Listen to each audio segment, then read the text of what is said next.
Hello Magic Makers, welcome to Storytime with Mombierella. This is a young adult fiction and may be inappropriate for some younger viewers. Evil Thing. A Tale of That DeVille Woman by Serena Valentino. Copyright Disney Enterprises Incorporated, 2020. A foreword. Dear readers, I thought it would comfort you to know that Anita and Roger, along with Mrs. Bailey, Perdita, Pongo, and their brood of 99 Dalmatian puppies, are all quite safe. And you can take even further comfort in knowing they are all living happily on the royalties from Roger's hit song, Cruella de Vil. If that isn't irony, then I don't know what is.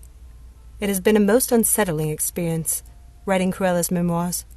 I spent months locked up with her in Hell Hall, taking down her story.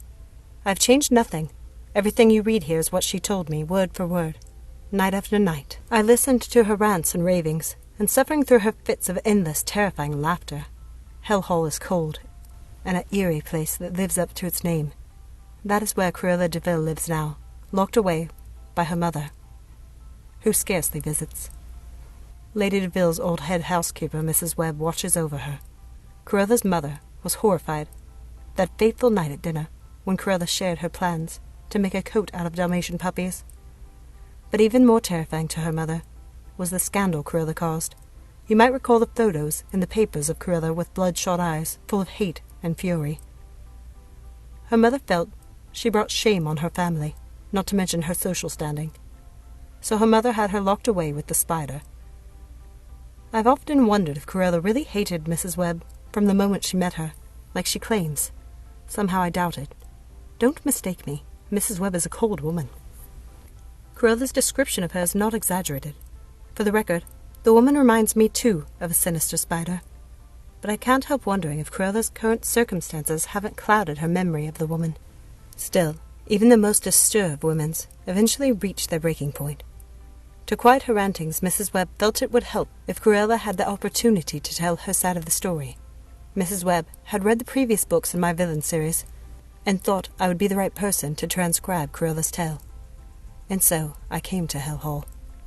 It is not my place to tell you what to think of Cruella de Vil and the events that led her to be locked up in Hell Hall, but I can tell you this. I listened to her story, and I felt sorry for her. And for a moment, just a moment, mind you, I finally came to understand why she wanted to kill those puppies, and why she still wants to this day.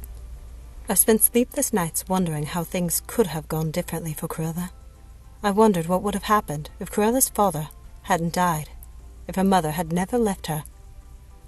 I wonder what would have happened if Anita had agreed to travel the world with her. And I wonder if it would have made a difference if Sir Huntley had managed to talk her into keeping her money. Would she still be locked up today? Would she be plotting the murder of 101 Dalmatians? And then I wonder if those earrings really are cursed. Perhaps they changed her every time she put them on. Perhaps they didn't. We will never know. But what I do know is that she won't take them off.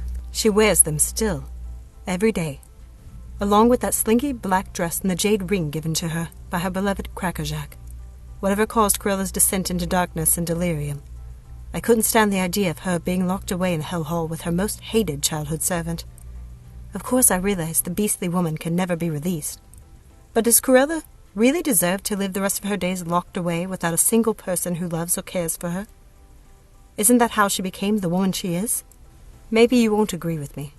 Maybe you won't think she deserves just a little bit of happiness. But I called Miss Prickett, her old governess.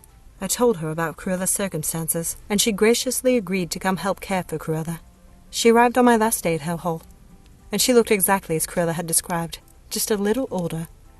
I could tell Miss Prickett still loved her, even after everything Cruella had put her through. I could tell she still saw Cruella as a sad, lonely little girl. And there's a part of me that does as well. In the end, everything isn't always as black and white as markings on a Dalmatian puppy. Even for an evil thing like Cruella de Vil. Sincerely, Serena Valentino. Thank you so much for listening. I hope you enjoyed this story. Make sure to check out some of the other stories on my channel. All new readings will be available on my new channel, Mombierella Reads. Hit that thumbs up. Comment down below. Are there any other stories that you'd like to hear? Share with a friend who you think would enjoy as well. And don't forget to subscribe and turn on that notification bell so you don't miss out on any new installments.